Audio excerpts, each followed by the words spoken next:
Hi friends, please subscribe to Amravati Media and press the bell icon for more latest updates.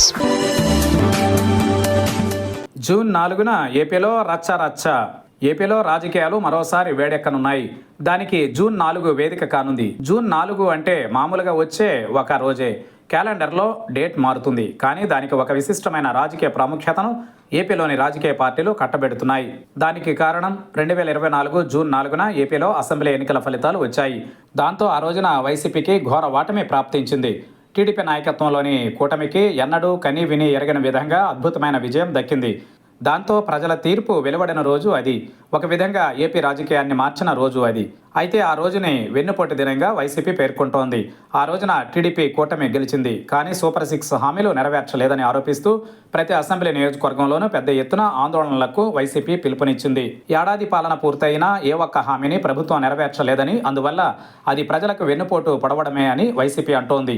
ఒక విధంగా TDP కూటమి ఏడాది పాలన మీద వైసీపీ భారీగా చేసిన ఆరోపణగా దీనిని చూస్తున్నారు. ఏడాది పాటు పాలనలో ఏమీ జరగలేదని, అప్పులు తప్ప ఏమీ సాధించలేదని వైసీపీ అంటోంది. పైగా సంక్షేమ పథకాలను అటకెక్కించారని, దానివల్ల ఏపీ ప్రజలంతా ఇబ్బందులు పడుతున్నారని కూడా చెబుతోంది. దాంతో వైసీపీ ప్రతిష్టాత్మకంగా వెన్నుపోటు దినాన్ని ఏపీ వ్యాప్తంగా నిర్వహిస్తోంది. ఒక విధంగా విపక్షంలోకి వచ్చాక వైసీపీ తొలిసారి ఇంత పెద్ద ఎత్తున నిర్వహించే కార్యక్రమంగా ఇది ఉంది. దాంతో దీనికి విరుగుడిగా టీడీపీ కూటమి కూడా రెడీ అవుతోంది. ఏపీలో ప్రజలు 2024 జూన్ 4న స్వేచ్ఛా వాయువులు పీల్చుకున్నారని అంటోంది. అంతేకాదు అరాచక అసమర్థ పాలనను జనాలు తొలగించుకున్నారని చెబుతోంది. జగన్ ఏలుబడిలో అభివృద్ధి శూన్యంగా ఉందని, ఇప్పుడు పాలన గాడిన పడిందని, అందువల్ల ప్రజలంతా ఆనందంగా పండుగల ఆ రోజు చేసుకోవాలని అంటోంది. ఇక జనసేన అయితే సంక్రాంతి దీపావళి కలిపి ఒకే రోజు చేసుకోవాలని పిలుపు ఇస్తే, టీడీపీ ఒక పీడనం నుంచి, ఒక అరాచకం నుంచి స్వేచ్ఛా వాయువులు అందుకున్న ఆంధ్రులంతా ఆ రోజును ప్రత్యేకంగా చేసుకోవాలని కోరుతోంది. విజయనగరం ఎంపీ కలిశెట్టి అప్పలనాయుడు అయితే జగన్ పాలనలో అంతా దారుణంగానే సాగిందని అన్నారు. ప్రజలంతా ఆ బాధలన్నీ చూసి కోరి మరీ కూటమిని అధికారంలోకి తీసుకుని వచ్చారని అన్నారు. ఇక ఎంత జరిగినా 11 సీట్లకే ప్రజలు పరిమితం చేసిన జగన్ సహా వైసీపీ నేతలంతా ఇంకా అదే తీరులో ఉన్నారని విమర్శించారు.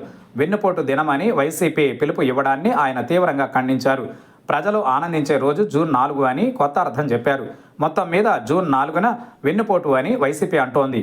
కాదు, కొత్త స్వేచ్ఛా వాయువులు అందుకున్న రోజు అని టీడీపీ కూటమి అంటోంది. మరి జూన్ 4న నిజంగా రాజకీయ రచ్చ ఏ విధంగా సాగుతుందో, ఆ రోజు ఏం జరుగుతుందో చూడాల్సిందే.